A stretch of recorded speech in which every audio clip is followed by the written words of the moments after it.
Thank you for tuning in to the Leadership Forum, a space where you will hear perspectives from global industry executives on human ingenuity and how they catalyzed it to unlock value and realize their organization's true potential. We will keep it real. We will hear what's worked well and learnings from instances where things could have worked better.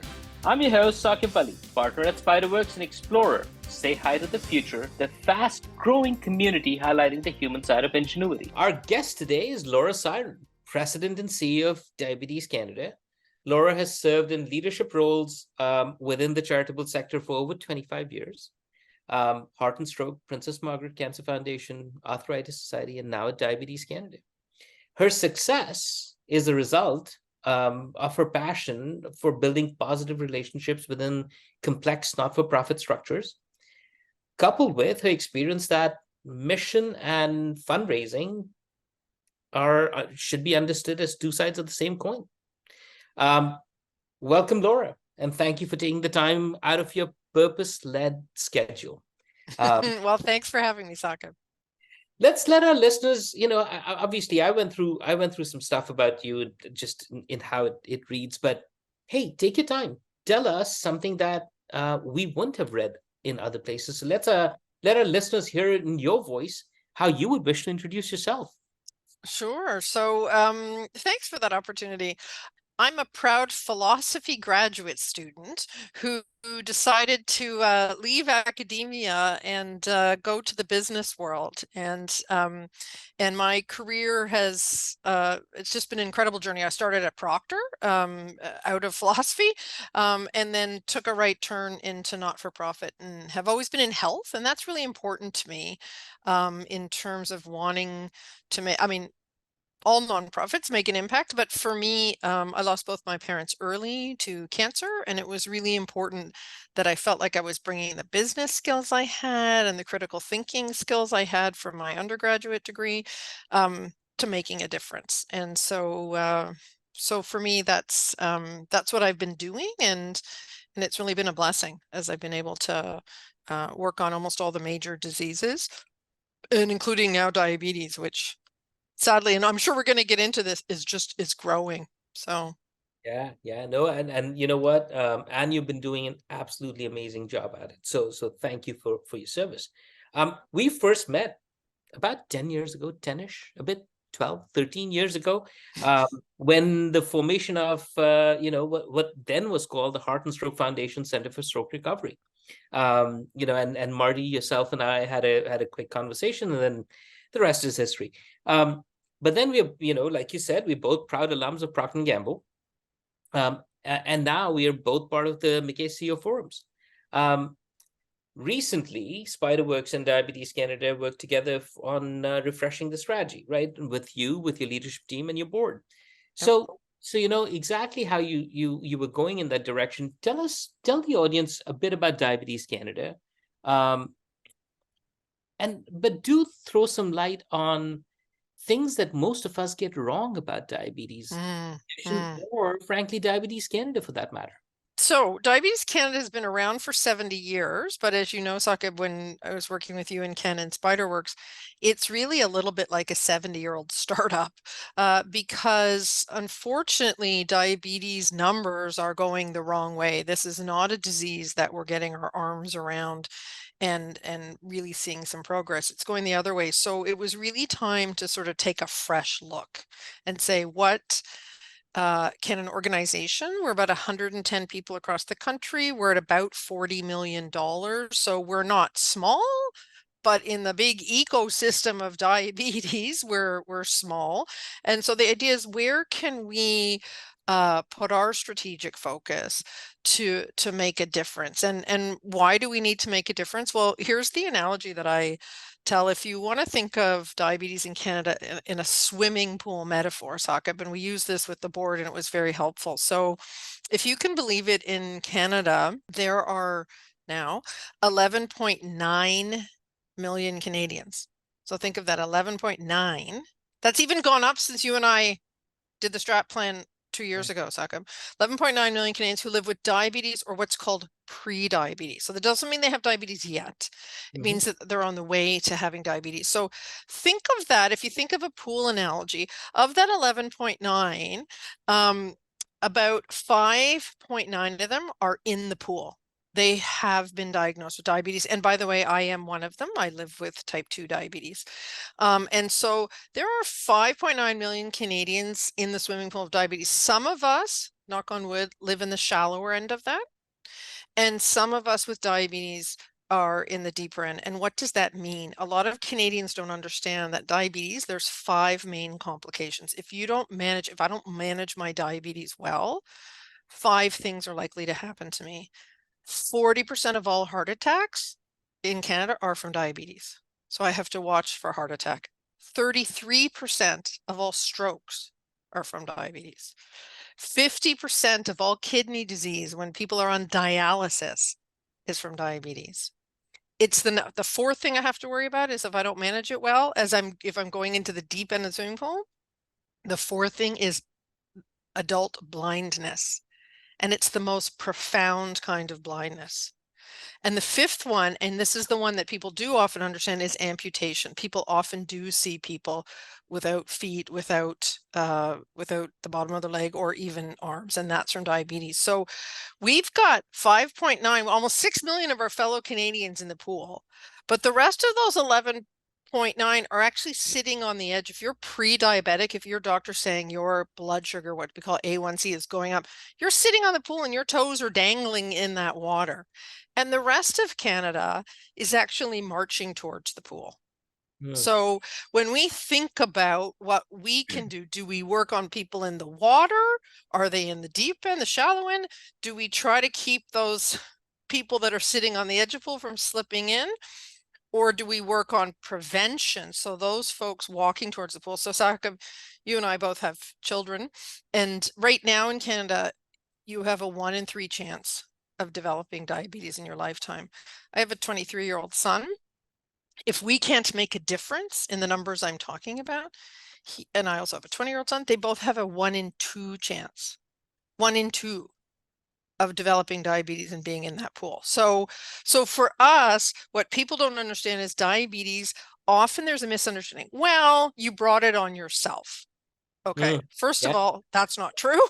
Okay, there's 2 main kinds of diabetes, type 1 or juvenile diabetes and type 2.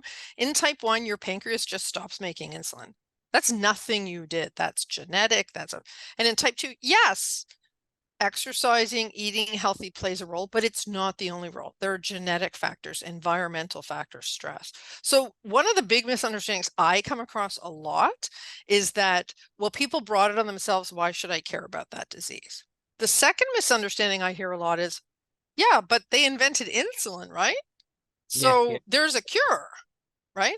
And what people don't understand is whether you're insulin dependent or not. I'm still on oral medications. I haven't moved to insulin, but even with insulin, if you don't manage it well, you will get to those 5 complications I talked about. And then the last part that I find a lot is this stigma, this misunderstanding of, well, you ate too many donuts, or if only you'd exercise. This real sense that somehow it's your fault. And in fact, we're just about to launch a stigma survey here in Canada with people with type 1 and type 2. It's been run in 7 countries around the world to really try to get at what are those stigmas? Why do people? So we have a lot of people say, including myself, I have to be honest, I haven't really told my family. I haven't told my friends. I haven't told my employer because my medications are expensive. We've had people call our 1-800 line saying, I actually didn't get a job because I was told that I was more expensive than the other candidate because of my diabetes. So there's lots of misunderstanding, and it's the disease prevalence is only going up. So we really have to, as a country, and really not just a country, the world, wrap our arms around diabetes a bit more. But on that one, I mean, so those numbers are stark, right? And those they're enough to jolt anyone into action. So I and that's revealing in itself. But let me also get, because you've got a fairly global understanding of this, right? And some of the work that we did. How alone are we in Canada? And I mean, is this just a, we are about the same as everyone else and we need to work together with everyone? Are we ahead of the curve? Are we, so just want to get a feel for that. Yeah. So we are only, in terms of, depending on how you want to look at it, good or bad, in terms of bad, we are only behind the States. Okay, so now, is it bad? Their latest World Health Organization numbers are there's almost 500 million people around the globe living with diabetes. Okay, but it's very different depending if you're in a developing country, not developing country. So if you know, if you're type 1, if your child has type 1 and you don't even have access to insulin, that child is actually going to pass away. Okay, so there's very different. We see our neighbors to the south really struggling right now. They have access to insulin, but at very increased prices. So we've all seen media reports of people who are rationing their insulin, which actually means they're not controlling their blood sugar, which means they're damaging their eyes and their kidneys, and because it's too expensive. And in fact, as we speak right now, Saquib, in front of the Senate, 3 large pharma companies are being brought in front of the Senate to explain the pricing in the US. And so very interesting times globally around diabetes, because at a very basic level, access to insulin. We, of course, not only have access to insulin, but it was a Canadian who discovered insulin, and then sold the patent for $1 around the world. But we are, I think if Dr. Banting was able to come to life today and think, wow, I really helped solve diabetes as a problem in Canada, that's not what he would say. He would be horrified. I think you're dealing with a global, unresolved, wicked issue, Yep. right? The whole conversation around Say Hi to the Future, where HI stands for human side of ingenuity, that we're trying to work on. And we're having conversations in 3 different ways, right? So we have real ingenious thinkers, like Dr. Banting would have been on one of the podcasts, right? Yep. And that's generally what Ken Tenser does, and he has those conversations. And then the people around who are trying to design that lab, right, would be the ones on a podcast with Tom Gaddis, because he's design thinker, right? And then the person who's actually dealing with the operation of is how you and I are having this conversation, right? So let's get into the human side of ingenuity for a second, right? So this is a human condition. It requires a human response. And this is your mantle. So speak to the audience and let us know if you had your ways of making all of this go away, or addressing it, if not go away, addressing it. What are some of the ingenious solutions that are out there that you guys are working on, or frankly, that you would want to ask the audience to get engaged in? Yeah. So great question. And really there's 3 ways to tackle that, Saquib. The first is being ingenious about prevention.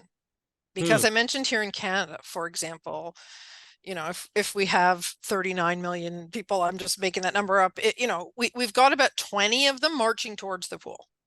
Okay. They're not yet sitting at the edge of the pool or in the pool. So how can we get more ingenious about, one might say in business terms, flattening the curve or even reversing the curve, right? And this is not easy. How many times have human beings tried to prevent diseases that involve behavior change? Okay, because there is prevention that can involve vaccines, and that would be ingenious, right? And there are people working on diabetes vaccines. I mean, we never thought there could be cancer vaccines. Yeah. Right. Absolutely. And now there are cancer, there's HPV, there's things like that. So quite ingenious would be to use, you know, biological, you know, sort of science to do that. But beyond that, how do we, for example, think about the environments in which we put people, whether those are the built environments? Are we building more walkable communities? There's a lot of interesting ingenious things coming out of Scandinavia in terms of how you can flatten the curve, even lower the curve on chronic diseases, including diabetes, by thinking different. Access to healthy foods. People live in food deserts. Hmm. What about healthy eating in schools? What about, as I said, walkable communities? What about public transportation? But Saquib, as we all know, this is not a quick fix. And this is also so multi-layered, right? I mean, it's very different if I can give you, hey, Saquib, here, have your vaccine. You're never going to get diabetes versus I'm going to change a lot. Like here we are sitting in chairs. We're not walking. We're not being exercised. But it would be silly not to look at that. It would be silly not to take a look at how can we bring ingenuity to prevention? What would that look like? So, and I know you've got two other areas, Yeah. but just on this one for a second, when I hear you speak about diabetes and prevention, Yep. to me, that's almost how we are thinking about climate change. Yeah, exactly. Right? Exactly. I mean, so if I drive a better car or lower carbon emission, does that mean the temperature will start getting better tomorrow? No, it won't, right? Right. However, it's all stuff. So Exactly. are there analogies, like which are Yes. some of the other such conditions Yep. that you are looking at from an ingenious standpoint so we can think differently? Yeah. Well, the obvious sort of one that's been very much with a policy lever is tobacco. Hmm. So if you think back, Saquib, for me, 50 years ago, 40 years ago, society, I mean, you see the movies, people are smoking. You go on a plane, people smoked, restaurants, people smoke. There was a huge shift. Like if you had fast forwarded 60 years later, my grandmother, like wouldn't even recognize what it is. How and has that prevented people from smoking? Absolutely. Right? Has it encouraged people to stop smoking? Yeah. Do people still smoke? Yes, they do. Right? But is that now in that particular case, two key things happened. One is there was science to show that secondhand smoke hurt other people. So an argument could be made, and so in diabetes, we think about this, right? An argument could be made if Saquib is going on a plane and the gentleman next to him is smoking, that gentleman can't just say, well, it's my right. We now had scientific evidence that Saquib would leave that plane and actually be physiologically worse off. Okay, so he was harming you, and we don't allow harm to other people by your actions. So the question is, as we think about that in diabetes, that's a little bit harder, right? Sure. But one could say, for example, there are things we're working on food marketing to children, sugary drink taxes. Now you get the same reaction we got from tobacco, which is big brother trying to run my life. Da, da. But there are policy levers that governments could pull, even in built environment. New subdivisions have to have sidewalks. It would encourage people to walk. They have to have parks. So there are policy levers that I think tobacco would be an example. The other example I would say, which I don't know if you would count this as prevention or not, Saquib, you could tell me, but I think that changing of the stigma, if you look at AIDS and you look at mental health, Okay. and Got you look at what they did to get people to talk about it more. Well, if you might be pre-diabetic, Saquib, God forbid, but if you were, and if it wasn't sort of something you had to be embarrassed about, or quite frankly, didn't know about. So say, for example, in the mental health, I might have started having problems, but I didn't feel I could talk to anybody about it. Yeah, well, 20, 25 years later, I might go and actually say something, and I might prevent something. It's the same. So there are a couple levers, but it's like climate change. It's really hard because it's so multivariate. Understand. And we are still at prevention. So keep going. Yeah. So the second one, which I think is in a sense, the most obvious one with Ingenuity is, so prevent. Second one is care. So people like me who have been diagnosed with diabetes, what could we be ingenious about in terms of improving their care? The most obvious one over the last 15, 20 years is technology. I'm showing my arm, but people on your podcast can't see it. I wear a continuous glucose monitor. Game changer. Mm. Okay, game changer. If I was insulin dependent, I also may, which I'm not, thank God, but I may have an insulin pump. Game changers. This Ingenuity is like, okay, so for people with diabetes to manage their diabetes, they have to know their sugar levels. This sounds so easy now, Saquib, but it's only about 20 years out, right? So people will have to prick their fingers. They will then have to have strips. They will have to test them. The idea that with the advent of a smartphone, you could stick something that stays in my arm. Mine is a flash, so mine stays in 2 weeks. And I can actually, with an app, hold it to my arm, check my blood sugar and say, oh, I need to adjust right now. Or in my case, when I'm exercising, which is a good thing, and I start to see it go down, which is a bad thing if it goes too low, because I just found out recently, by the way, when I'm exercising, that if it goes too low, I could faint. And if I faint, they have to take my driver's license away for 4 months. Whoa. This I do not want. So my technology allows me to avoid that, allows me to trip to the hospital. I see it's going down. I stop, I get a piece of apple, I get back on my bike, right? This avoids me going. So the technology, they are working on the artificial pancreas. Okay, so the idea that for people in the deep end, okay, the pancreas is not working for a bunch of reasons. What if they could, like artificial hearts, right? Artificial pancreas. So there is so much ingenuity, especially around technology, but also around the medications. Look at Ozempic. Okay, this is new medication that's creating weight loss, managing diabetes. And then the last one, the third one, Saquib, is cure. So in my pool analogy, this is the best one in a way, because if we found a cure, we'd just drain the pool.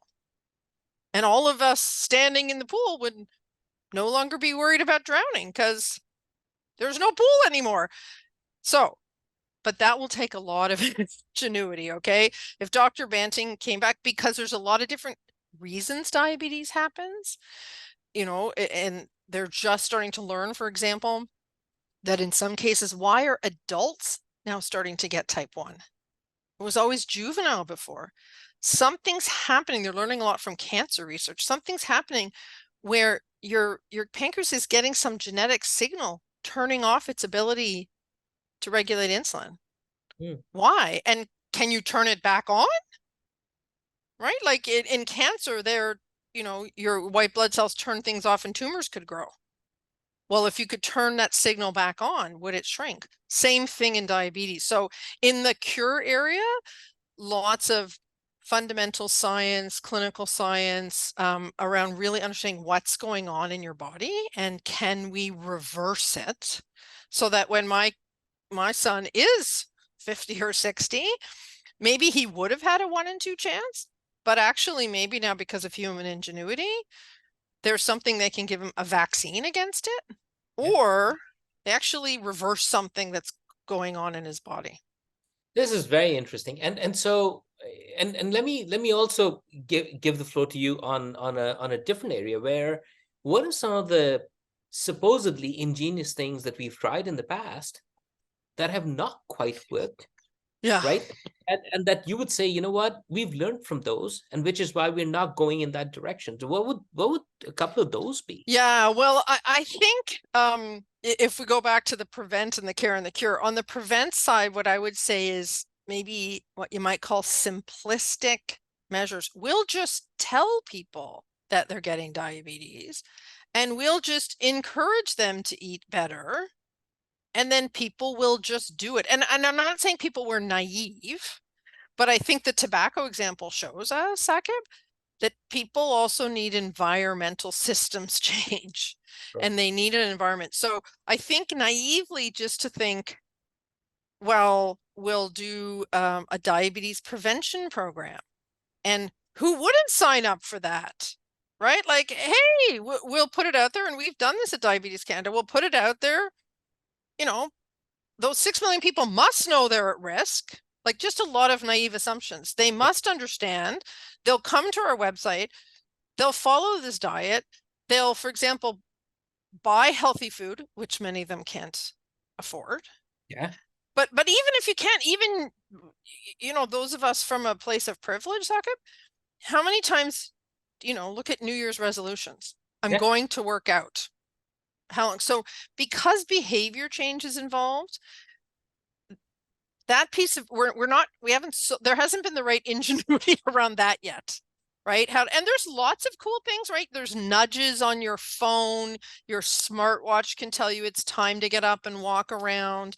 You know, you've seen beautiful stuff in Scandinavia. If you're in a subway platform and there's stairs and 2 escalators, they write free gym above the stairs, and they make it look like a piano, and you make noises as you go up. People still go right to that escalator. Right? Like it's, so what's happening there? On the care side, of course, there's lots of medications. There's lots of devices that get tried and don't work. But there's even more basic stuff, I would say, which is how can we be more ingenious in the health system? So for example, if you live in a rural part of Canada, as a diabetic, I have to get my eyes screened once a year. And all we say is go get your eyes screened once a year. And it's very important, right? Because if you start seeing damage, you can do stuff to help. People say, I live hours from an optometrist. Like, what am I supposed to do, right? So there are things that we can do. So there are screening programs. But again, in our system, it's like, yeah, but those seem to cost more money. So we're not going to do them. So I think we also have to think about some ingenuity in cross-pollinating how we think about, you know, what's health and what's other things in a government budget. But it becomes tricky, right? Because there's a totally different payer here. It does. But, you know, at the same time, some of the stuff that I'm hearing from the Ministry of Health and in terms of the Connected Care Act, right? I think that starts to get into then to start seeing things in silos. Yep. How can we be centered around the individual versus just, you know, disease functions or whatever? So I think absolutely there is enough motivation that's happening there, and we must give ourselves the credit that Canada is one of those that it has a lot more going on. Of course, you and I can complain as much as we want because we've earned the right to. But at the same time, I think if I take a look at globally, like you said, we're in a much better situation. You know, one of the things that I am personally really looking forward to, and I've been hearing this for a while, and that is one time I will go and make that upgrade happen without a second thought, which is if my Apple Watch can tell me my blood glucose monitor. Yes. So huge. And that's something that I know they've been working at. I know yes. blood oxygen level. Yes. They've to an an ECG. Yes. And that sensor, the moment that yes. comes, I am definitely upgrading to my Apple Watch to that. Absolutely. And I just was on the phone with a startup out of Calgary who is actually using some electronic monitoring for an ovarian condition that I never heard of. And I said, I don't understand why you want to talk to me. And they said, well, 1 in 5 women get this ovarian condition, and 50% of them go on to develop type 2 diabetes. And our little machine with these little probes can actually start to prevent that happening.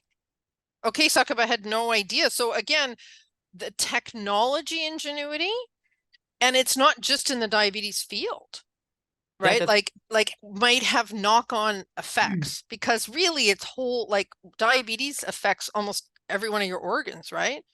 You know, your heart, your lungs, your kidney, your eyes, like, so I think we're going to be able to see the sort of the serendipity of science being able to impact diabetes.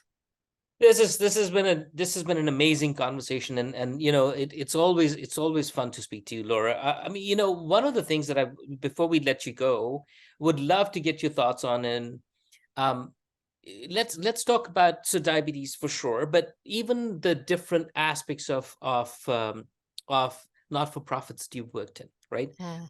Heart and Stroke, Princess Margaret, Arthritis Society, and if I was to ask you, hey, if you were to retrace your steps, Mm.